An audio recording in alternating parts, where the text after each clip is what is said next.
आज हमसे रूबरू हैं राजसमंद की विधायक दीप्ति किरण माहेश्वरी। दीप्ति, आपका स्वागत करते हैं। दीप्ति, जिन परिस्थितियों में आप विधायक बनी वो बिल्कुल अलग थी और एक तरह से दुखद भी थी, लेकिन इन सब के बावजूद राजनीति का सफ़र तो आपका शुरू हो गया। बताएं कि ये सफ़र शुरू होना कैसा लग रहा है? सबसे पहले तो बहुत बहुत धन्यवाद, आप लोगों ने यहाँ पर बुलाया मुझे। और सफ़र जिन परिस्थितियों में चालू हुआ है वो परिस्थितियाँ कोई भी नहीं सोच सकता था। और एक बेटी तो कभी भी नहीं चाहेगी कि उसको अपने जीवन में ये दिन देखना पड़े कि माँ नहीं रहेंगी। और जितना कुछ मम्मी ने अचीव करा है उनके जीवन में, वो सारा अचीवमेंट कहीं ना कहीं मेरे से एक्सपेक्टेशंस होंगी उस चीज़ की। लेकिन मैं आपको एक बात ज़रूर आज शेयर करना चाहूँगी, क्योंकि आपने ये बोला कि जिन परिस्थितियों में चालू हुआ, ज़रूर से ये नहीं चाहती थी कभी भी कि पॉलिटिक्स में आऊँगी। एक बेटा है मेरा 7 साल का, परिवार है, उदयपुर में ही शादी हुई है। और मैंने खुद ने ग्रेजुएशन करी है बिज़नेस मार्केटिंग में और एमबीए भी करा है। तो यही था कि कुछ बिज़नेस करना है अपने ऊपर। अपने साथ में हस्बैंड को के ऑफिस में भी जाती थी, काम करती थी। और हमेशा मम्मी से एक बात बोलती थी, और बचपन से काफ़ी लीडरशिप रोल्स पे रही हूँ। स्कूल की कैप्टन से लेकर कॉलेज में कोई भी अगर प्रोग्राम होता था तो उसको आगे चलकर लीड करना, या फिर एक एनजीओ है हमारी round table lady circle India करके, उससे एसोसिएट रही हूँ। और फ्रेंड्स हमेशा ये बोलते थे कि तू पॉलिटिक्स में आएगी, और मैं ये बोलती थी कि मैंने अपनी मम्मी को देखा है, किरण जी को देखा है, उन्होंने जिस तरीके से परिश्रम किया है वो देखा है। उतना हार्ड वर्क मैं नहीं कर सकती कभी भी अपने जीवन में। ये नहीं सोचा था कि आज ये परिस्थिति होगी। और ये बात ज़रूर कह सकती हूँ आपको कि इतनी हिम्मत किरण जी ने मुझे दी है और दे रही हैं, और देंगी, आगे भी उनको देना ही है, कि आज सारी बाधाएं पार कर कर भी आपके सामने विधायक बनकर बैठी हूँ। दीप्ति, आप राजनीति में बाय डिफ़ॉल्ट आ गई, तो कहीं ना कहीं अफसोस लगता है कि जो आप बिज़नेस करना चाहती थी या कुछ और करना चाहती थी वो छोड़कर यकायक आपको एक तरह से जिम्मेदारी लेने के लिए राजनीति में आना पड़ा?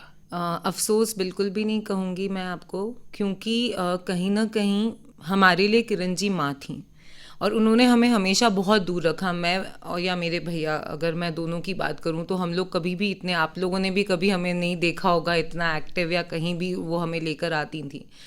तो जब मैं राजसमंद मम्मी की डेथ के बाद गई पहली बार, जब हमारा ये चालू हुआ, जनता से मिलने का चालू हुआ, तब पता पड़ा कि किरण जी ने क्या अचीव करा था उनकी पॉलिटिकल लाइफ में। पता था हाँ मम्मी है, मिनिस्टर है, ये सब, बट कभी भी हमने ये नहीं सोचा था कि मम्मी इतना एक जिसको कहते हैं ना प्राउड फील हुआ उनके जाने के बाद। हमें इतना प्राउड फील हुआ, मुझे पर्सनली इतना ज़्यादा लगा कि उन्होंने कितना कुछ किया है। और आज उतने ही लोग जो मम्मी से अटैच थे वो वही चीज़ मुझसे एक्सपेक्ट करते थे। तो कहीं ना कहीं मेरे को ऑटोमेटिकली ये रिस्पॉन्सिबिलिटी जैसे बच्चों को आती है कि पेरेंट्स ने ये करके गए तो अब आगे उनको करना है, तो वो मैंने एक्सेप्ट करी, पूरे खुले मन से एक्सेप्ट करी। तो मैं ये बिल्कुल भी नहीं कहूँगी कि कहीं दुख है कि क्या कर सकती थी और क्या कर रही हूँ, वो बिल्कुल भी नहीं है। किरण जी के लिए आए हैं यहाँ पर, और उनको प्राउड फील कराना है मुझे भी। और मन में यही है कि उनके जितने भी काम हैं, अधूरे सपने हैं जो रह गए हैं, क्योंकि मेरे लिए तो ये अकाल मृत्यु ही कहूँगी मैं, कि ये एक्सीडेंटल डेथ है, तो वो सारे सपने मुझे पूरे करने हैं। दीप्ति, थोड़ा सा आपकी माँ का जिक्र ज़रूरी है। वो बहुत छोटी उम्र से राजनीति में आ गई थी और मृत्यु तक राजनीति में वो कार्यरत रहीं। बताएं कि बतौर राजनीतिज्ञ तो उन्हें समाज जानता है, लेकिन बतौर माँ और बतौर एक परिवार के सदस्य के रूप में कुछ ऐसी बातें होंगी जो आप ज़रूर याद करती होंगी। थोड़ा सा ही उनके बारे में हमारे श्रोताओं को बताएं। मैं 6 साल की थी जब वो यहाँ की सभापति बनी थी, उदयपुर नगर पालिका की सभापति बनी थी। और उस टाइम से हमने उनको देखा है कि वो राजनीति में है। उनका एक स्केड्यूल रहता था, बिज़ी रहती थी। लेकिन मैं अपने पूरे, जब तक वो रहीं, मैं ये नहीं कह सकती हूँ कि कभी मैंने या मेरे ब्रदर ने एक माँ की ज़रूरत अगर हमें है तो वो नहीं खड़ी हुई। और ये सिर्फ मैं अपने लिए ही नहीं कहूँगी, परिवार के लिए कहूँगी कि परिवार में एक एक जने के कोई भी जगह जहाँ पर चाहिए कि किरण जी खड़े रहें आके, वो उनके लिए हमेशा खड़ी रही थी। एक वाक़या आपको बताती हूँ। मैं कॉलेज में थी, एमबीए की प्रिपरेशन कर रही थी सीईटी एग्ज़ाम के लिए। और मेरे सारे जो जिस फ्लैट में हम रहते थे, सब साथ में जो रहते थे वो सब दुबई के थे, तो उनको इंडिया में एमबीए नहीं करना था। तो दिवाली का समय था और 19 नवंबर को एग्ज़ाम थे और दिवाली भी नवंबर की होती है, तो मैं उदयपुर नहीं आई थी दिवाली पे। और मम्मी से फ़ोन पे बात हुई कि अच्छा आप लोग ये सब इतना सब खाना वाना बना रहे हो, सब साथ में हो, इतने मज़े कर रहे हो और मैं तो अकेले यहाँ पर हूँ। अगले दिन सुबह घंटी बजती है मेरी फ्लैट की और मम्मी खड़ी थी मेरे सामने कि मतलब आप भी परिवार का हिस्सा हो। तो वो हमेशा उन्होंने हमारे को कभी भी ये महसूस नहीं होने दिया है कि उनके स्केड्यूल की वजह से या उनके पॉलिटिकल प्रेशर्स या बहुत तरीके के तनाव भी आते हैं। आज हम भी समझते हैं कि दिमाग में कितना चलता होगा, लेकिन जब वो घर में आती थी तो वो पॉलिटिक्स घर के बाहर छोड़ कर आती थी और हमारी माँ बन के घर में एंटर करती थी। यानी ये आपको कभी एहसास नहीं हुआ कि उन्होंने बच्चों को और परिवार को समय नहीं दिया? बिल्कुल भी नहीं। हमेशा मैं उनको कहूँगी, जब मेरा बेटा बॉर्न हुआ था तब भी उन्होंने पूरा 1.5 महीना घर पे रहकर और मेरे को हेल्प करी थी। और ऐसे कितनी चीज़ें हैं जो मैं मतलब अनगिनत है।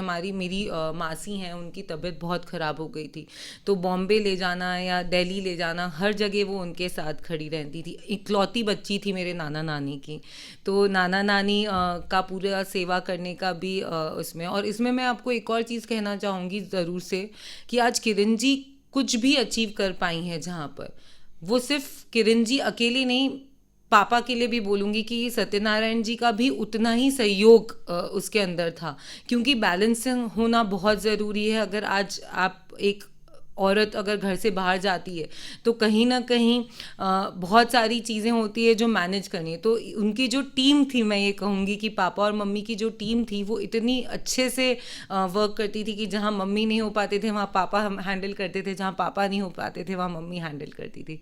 तो डेफिनेटली इस वजह से वो बहुत अचीव भी करा है उन्होंने। हालांकि माँ को लेकर हम भावुक होते हैं और माँ को लेकर हमारी राय सबसे अलग होती है, लेकिन इन सब के अतिरिक्त मैं आपसे थोड़ा सा ये जानना चाहूँगा कि बतौर इंसान आप किरण माहेश्वरी को कैसे याद करेंगी? उनकी कौन कौन सी ऐसी चीज़ें हैं जो आपको एक तरह से अलग लगती हैं, अनूठी लगती है, जिन्हें आप याद करेंगी? सबसे ज़्यादा तो मैं उनका एक मुस्कुराता हुआ चेहरा, कि वो कहीं भी एंटर करते थे तो कभी भी इस भावना से नहीं वो किसी कमरे में एंटर करते थे कि ये अपने नहीं है, ये पराए हैं, या ये कौन है, या किसी ने क्या बोला है। वे हमेशा मुस्कुराते रहते थे, तो एक वो मुस्कुराता हुआ चेहरा तो हमेशा सामने आता है जब उनका नाम आता है।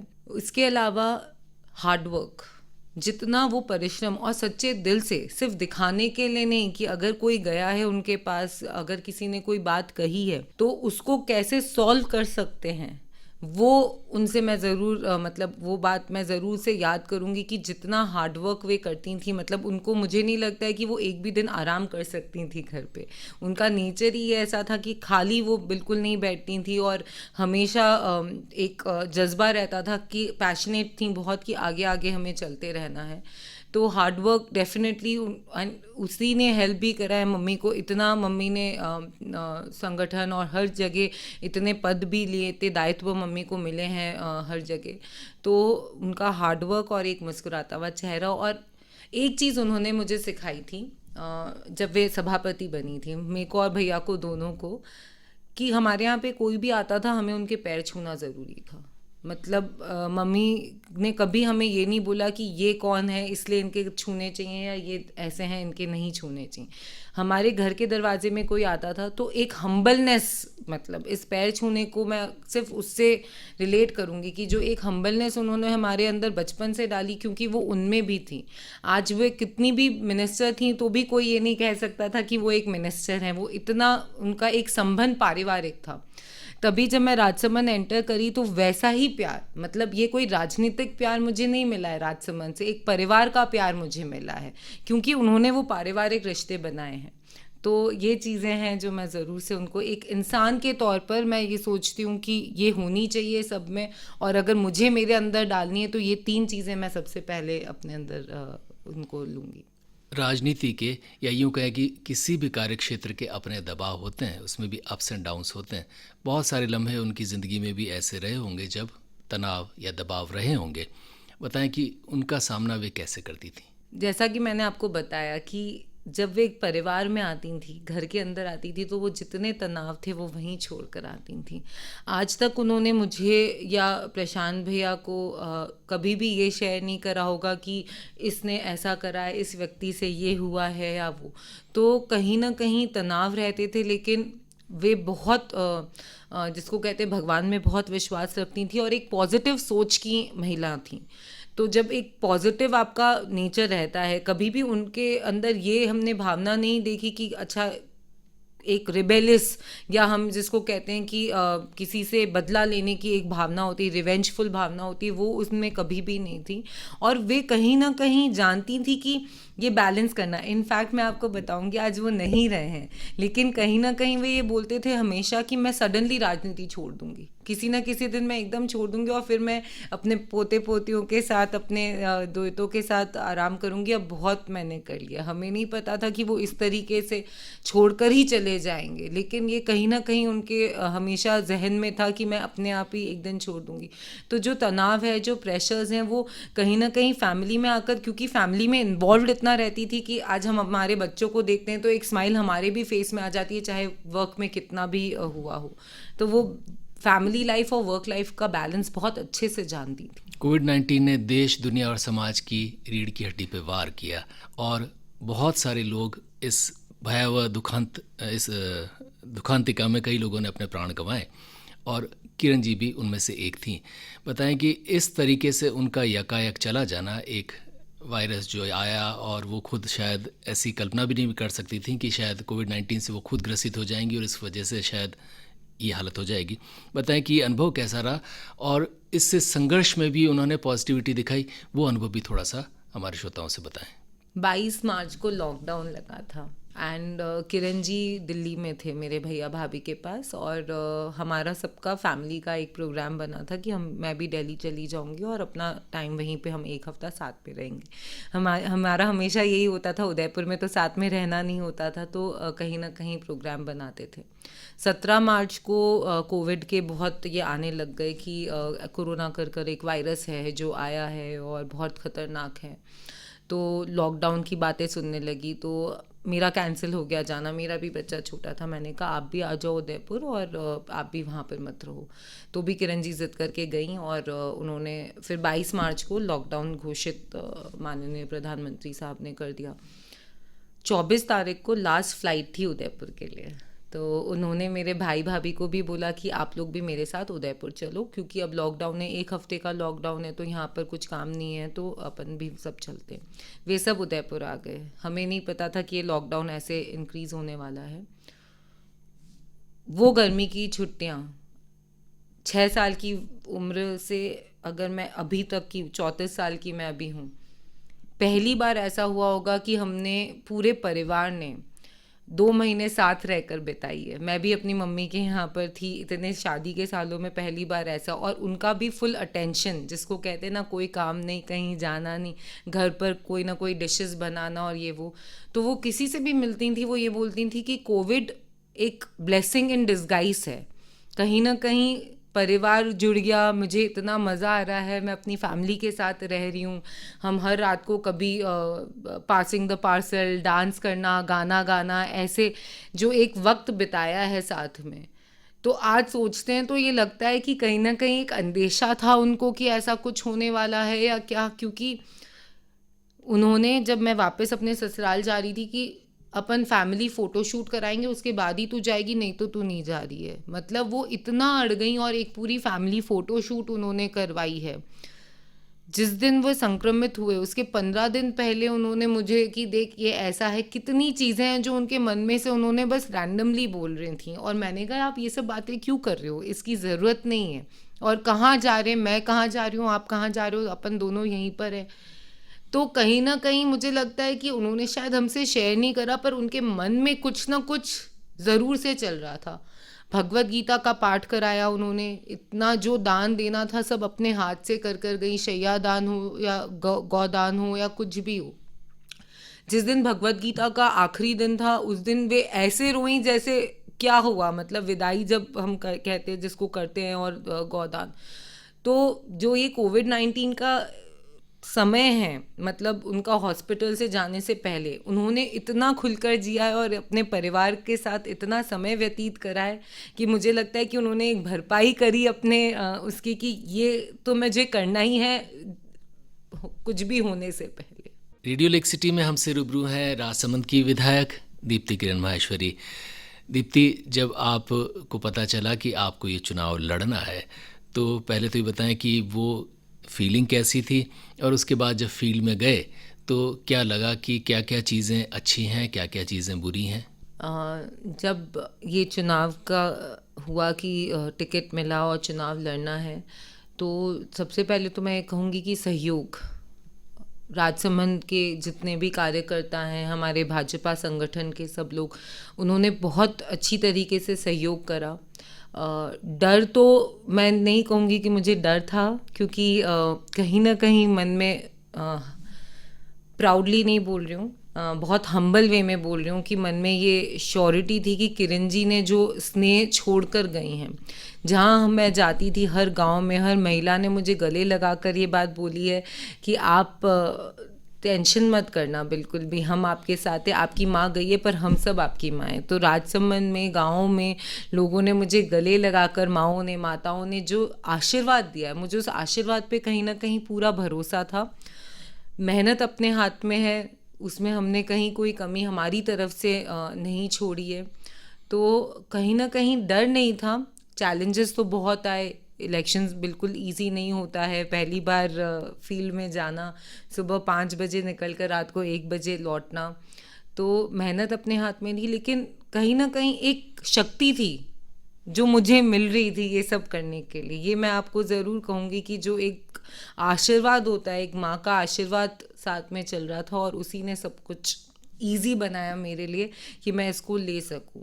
और जो साथ और सहयोग फैमिली ने दिया है, जो साथ और सपोर्ट राजसमंद के एक एक जनता ने, हमारे कार्यकर्ताओं ने दिया है, कहीं भी अगर अटकती थी, मतलब मुझे पता है कि पहली बार जब मैं भाषण दे रही थी और मैं शक्ल देख रही थी कि मुझे भाषण देना नहीं आता, मैं माइक नहीं पकड़ सकती हूँ, तो हमारे देवल साहब, हमीर सिंह जी जो एमएलए हैं सिवाना से, वे दोनों साथ में थे, और वो बोले कोई बात नहीं, आप जैसे हम बोल रहे हैं वैसे आप हमारे को फॉलो कर लेना।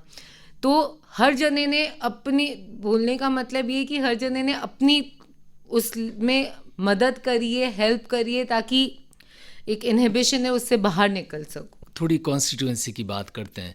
पहले तो आप इससे फौरी तौर पर जानती थी, लेकिन जब आप गांव ढाणी में खुद गईं तो कॉन्स्टिट्यूएंसी की एक तरह से हर चीज़ से आप परिचित हो गईं, तो बहुत सारी चीज़ें ऐसी होंगी जो आपको लगी होंगी कि इन्हें कुछ ठीक करवाया जाना ज़रूरी है। क्या क्या चीज़ें आपको लगी कि आपकी कॉन्स्टिट्यूएंसी में ये प्रॉब्लम्स हैं जिन्हें धीरे या बाद में कभी भी सॉल्व किया ही जाना है? बिल्कुल, सबसे बड़ा प्रॉब्लम तो अगर मैं आपको बोलूं हमारे कॉन्स्टिट्यूंसी में, जो अब धन्यवाद उसका मैं प्रधानमंत्री साहब को और गजेंद्र सिंह जी को भी कहना चाहूँगी, पानी का एक मेजर इशू था। जल जीवन योजना की वजह से अब काफ़ी गाँव तक ये योजना पहुँच रही है और सॉल्व भी हो रहा है मैटर, लेकिन पानी का एक विशेष कर इशू हमारे कॉन्स्टिट्यूंसी में था, गाँव में था। उसके अलावा रोज़गार, जिसको कहते हैं रोज़गार का एक बहुत इम्पॉर्टेंट वो है, जिसमें मैं डेफिनेटली ये चाहूँगी कि आगे और मौका मिलेगा, काम करने के लिए आए हैं तो कुछ ना कुछ ऐसी इंडस्ट्रीज़ हम ला सकें, एम्प्लॉयमेंट जनरेट कर सकें, कि यहाँ के लोगों को एम्प्लॉयमेंट के लिए ढूंढने के लिए रोज़गार, नहीं कहीं ट्रैवल करना पड़े, नहीं कहीं जाना पड़े, हम यहीं पर, इतने युवा लोग हैं हमारे यहाँ पर, और इतने अच्छे मतलब स्कूल्स कॉलेजेस वगैरह भी है, उनको शिक्षा की जगह शिक्षा भी मिल रही है, लेकिन कहीं ना कहीं रोज़गार कम है। और एक टूरिज़्म को लेकर मैं ज़रूर कहूँगी कि वो राजसमंद चमन हो सकता है, आज जैसे हमारा उदयपुर है वैसा ही राजसमंद, झील इतनी सुंदर है। मैंने अभी थोड़े दिन पहले पैराग्लाइडिंग करी थी, हमारे एसडीएम साहब ने वहाँ पर वाटर स्पोर्ट्स रखे हैं, और मैंने अपने बेटे के साथ पैराग्लाइडिंग, और ऊपर से जो व्यू है हमारी लेक का, आप कंपेयर ही नहीं कर सकते, इतनी सुंदरता है। तो डेफिनेटली उसको कुछ एनहांस करने के लिए, और उसको दिया जी का भी पूरा सपोर्ट है, दिया जी और हम मिलकर और कुछ ऐसा करना चाहते हैं कि सौंदर्यीकरण भी बढ़े और टूरिज़्म अट्रैक्ट हुए। टूरिज़्म अट्रैक्ट होएगा तो ऑटोमेटिकली एम्प्लॉयमेंट बढ़ेगा।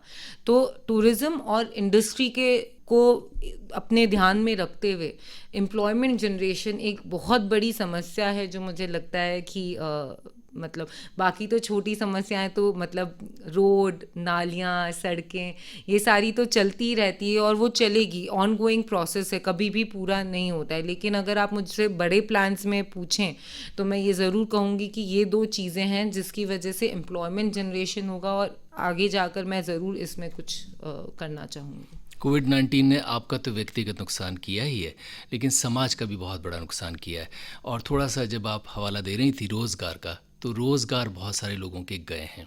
माइनिंग भी कम हुई है, दूसरी चीज़ें भी जो एक्टिविटीज़ आपके यहाँ थी, टूरिज़्म का आप ज़िक्र करिए, यहाँ तक कि मंदिर तक श्रीनाथ द्वारा का बंद रहा, तो लोग नहीं आ पाए और इससे वहाँ पर जिन लोगों जो मंदिर पर निर्भर है आसपास, उनकी अर्थव्यवस्था पर भी बहुत बुरा प्रभाव पड़ा। इस कोविड-19 से पड़े अर्थव्यवस्था पर जो हमारा नुकसान हुआ है, इसको लेकर क्या क्या सोचती हैं? इसको हम कैसे कंपनसेट कर पाएंगे? क्या योजना आपके मन में है?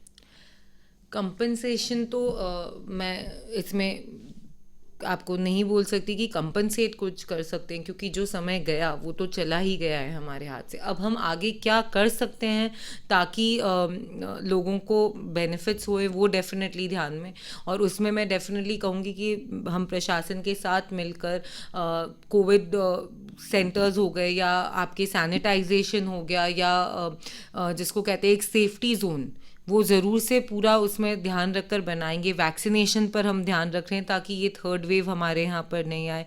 कितनी पंचायत हमारे विधानसभा क्षेत्र में है जो 90% से ऊपर वैक्सीनेट हो गई हैं।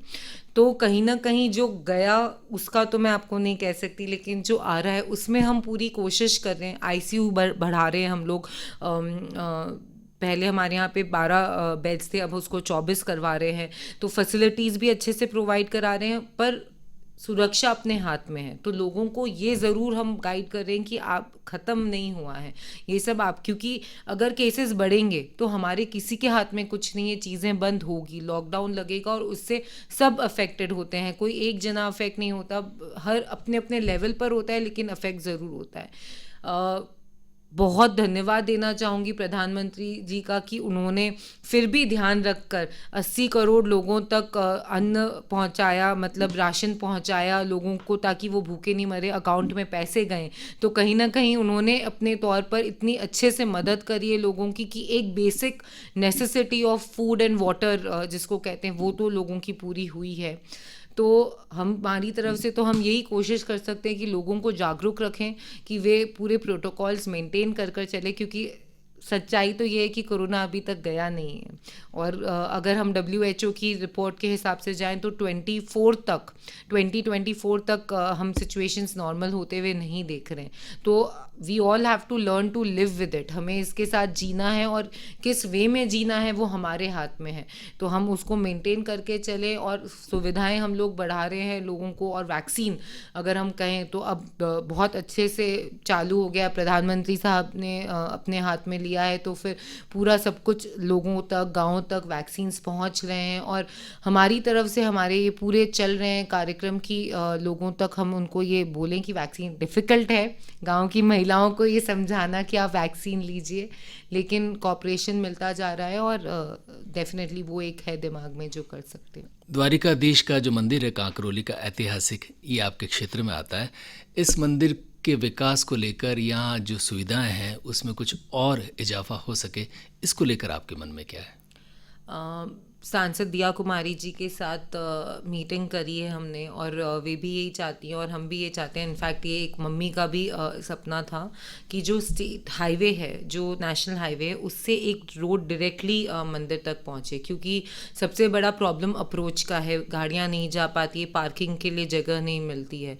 तो अगर उस मंदिर में लोगों की हमें आवक बढ़ानी है तो उसके लिए एक रिंग रोड, एक जिसको कहते हैं हाईवे, हम लोग कोशिश कर रहे हैं कि वो सीधा सीधा कनेक्ट हो मंदिर पर, और जब वो मंदिर पे डायरेक्टली कनेक्ट होगा तो ऑटोमेटिकली नाथद्वारा में अगर दर्शन करने कोई आएगा, वो द्वारकाधीश चारभुजा जी मंदिर, जिसको हम कहते हैं कि ये तीनों मंदिर हमारे महत्वपूर्ण धाम है, हमारे मेवाड़ के धामों में से आता है, तो उसका कनेक्टिविटी बहुत अच्छा हो जाएगा। तो ये एक हमारे दिमाग में है द्वारकाधीश मंदिर को लेकर कि उसको हम अप्रोच बेटर हो जाएगी, तो लोगों का आने का अपने आप ही ईजी होएगा। थोड़ी सी बात माइनिंग की ज़रूरी है, क्योंकि आपके क्षेत्र में माइनिंग एक अर्थव्यवस्था के भी बहुत बड़ा आधार है, लेकिन इनके साथ साथ दूसरी जुड़ी एनवायरनमेंट की प्रॉब्लम्स भी इसके साथ हैं, और अवैध माइनिंग भी बहुत सारी जगह पर है।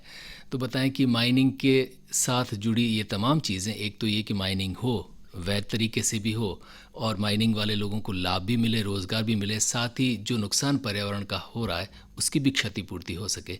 इन दोनों चीज़ों को लेकर क्या कुछ सोचती हैं आप? माइनिंग हमारे यहाँ पर एक मेजर एम्प्लॉयमेंट जनरेशन का जिसको कहते हैं कि इतनी सारी माइनिंग है। अवैध माइनिंग में तो मैं नहीं जाऊंगी, क्योंकि ये एब्सोल्युटली एक डिफरेंट चैप्टर है जिसके अंदर प्रूव होना नहीं होना डिपार्टमेंट्स लगा रखे हैं। मैं तो ये कह सकती हूँ कि जो सही है वो होना चाहिए, गलत चीज़ों का साथ तो हम वैसे भी कभी भी नहीं देंगे। पर्यावरण की जहाँ बात आती है और इसकी वजह से, माइनिंग की वजह से जो हार्म हमारे पर्यावरण को हो रहा है, तो डेफिनेटली अब मुझे लगता है कहीं ना कहीं CSR जो एक हाथ में लिया है हर माइनिंग इंडस्ट्री ने, उससे बहुत मदद मिल रही है। कहीं ना कहीं अगर पेड़ कट रहे हैं तो पेड़ लग भी रहे हैं। बहुत बड़े बड़े लैंड्स, हम भी हमारी तरफ से रिक्वेस्ट करते हैं कि आप पर्यावरण में सुधार लाएं, पेड़ों को लगाएं। डंपिंग यार्ड्स, जो पहले एक बहुत बड़ा प्रॉब्लम था कि स्लरी डंपिंग कहीं भी हो जाती थी, तो अब डेजिग्नेटेड एरियाज़ हो गए हैं कि आप डंपिंग वहीं करें। और उसमें क्या हम सुधार कर सकते हैं, डेफिनेटली उसके लिए मैं माइनिंग हमारे जो पूरा राजसमंद में बना हुआ है कॉर्पोरेशन, उसके साथ भी बैठकर और उनसे भी बात करूँ। बट इसमें कंटिन्यूसली एक ये रहता है कि यहाँ पर क्षति हुई है तो हमें उसकी पूर्ति कहीं ना कहीं करनी चाहिए, और वो मेरा धर्म है कि मैं मेक श्योर करूँ कि वो पूर्ति ज़रूर हो, और वो मैं ज़रूर करूँगी। आप इस वक्त रेडियो लेक सिटी के साथ हैं, और रेडियो लेक सिटी के साथ हैं राजसमंद की विधायक दीप्ति किरण माहेश्वरी। दीप्ति, आपके खुद के कुछ सपने हैं और होने ही चाहिए, तो कौन कौन से सपने हैं आपके जो आपको पूरे करने, और उसके साथ चूंकि आप राजनीतिज्ञ हैं अब, तो ये भी पूछना ज़रूरी है कि आपके क्षेत्र को लेकर भी आपके कुछ सपने होंगे। ये दोनों कौन कौन से सपने हमारे श्रोताओं से साझा कीजिए। कुछ पंक्तियां बोलना चाहूंगी अटल बिहारी वाजपेयी साहब की। बाधाएं आती हैं आए, गिरे प्रलय की गोर कटाएं, कदम मिलाकर चलना होगा, परहित अर्पित अपना तन मन, जीवन को शत शत आहुति में जलना होगा, गलना होगा, कदम मिलाकर चलना होगा। सपने अगर हम बात करें तो इन 6 महीनों में सब सपने राजसमंद को लेकर हो गए हैं। पर्सनल तो कोई ड्रीम्स रहे नहीं हैं। राजसमंद का डेफिनेटली मम्मी ने इंडिया में एक नाम कर दिया था, कहीं भी जाओ तो हाँ राजसमंद, क्योंकि मम्मी हमेशा अपने, किरण जी हमेशा अपने राजसमंद क्षेत्र की परेशानियों को लेकर, प्रॉब्लम्स को लेकर सबके पास जाया करती थी। कहीं ना कहीं राजसमंद के लिए ये सपना था मम्मी का कि इतनी अच्छी सिटी बने, एक टाउन से एक सिटी बने, और यहाँ पर हर तरीके की सुविधाएं मिले। तो धीरे धीरे धीरे एक कदम छोटा छोटा छोटा लेकर वो सपना पूरा करना है। तो उन्हीं का जो सपना है वो अब मेरा सपना है, और वो मैं ज़रूर पूरा करूँगी कि राजसमंद में जो उन्होंने देखा था, जो टूरिज़्म को लेकर उन्होंने एक सपना देखा था, जो सौंदर्यकरण को एक लेकर सपना देखा था, वो सपने ज़रूर से अपनी पूरी कोशिश कर कर कि वो अचीव हो, और वही मेरा सबसे बड़ा सपना बन गया है। रेडियो लेक सिटी के माध्यम से राजसमंद और उदयपुर के तमाम लोगों को क्या संदेश देंगी? अभी तो मैं सब जनों को यही बोलना चाहूँगी कि कोरोना काल ख़त्म नहीं हुआ है। आप लोग सब सुरक्षित रहें, स्वस्थ रहें, प्रोटोकॉल को मेंटेन करें। उदयपुर राजसमंद दोनों में मैं ये बोलूँगी कि वेव अगर ख़त्म होती है तो उसका आप गलत फ़ायदा ना उठाएं। प्रोटोकॉल्स और प्रशासन और हम सब मिलकर यही कोशिश कर रहे हैं कि आप लोगों को हम सुरक्षित रख सकें, और घबराएं नहीं। एक मैंने देखा ज़रूर सेकेंड वेव में कि फियर की वजह से बहुत लोगों ने अपने जान भी गंवाई है और बहुत लोग हॉस्पिटल तक भी पहुंचे हैं। तो आप डर मत रखिए अपने मन में। कोई भी परेशानी आती है तो हमें उसका डट के सामना करना है। और आप सब जनों को यही बोलूँगी कि आप सब जने प्लीज़ अपने परिवारों के लिए और उनके साथ बहुत बहुत सुरक्षित रहें और बहुत बहुत स्वस्थ रहें, और जो लॉस मेरे को पर्सनली हुआ है वो किसी और को ना हो। दीप्ति किरण माहेश्वरी, आपका हृदय से आभार।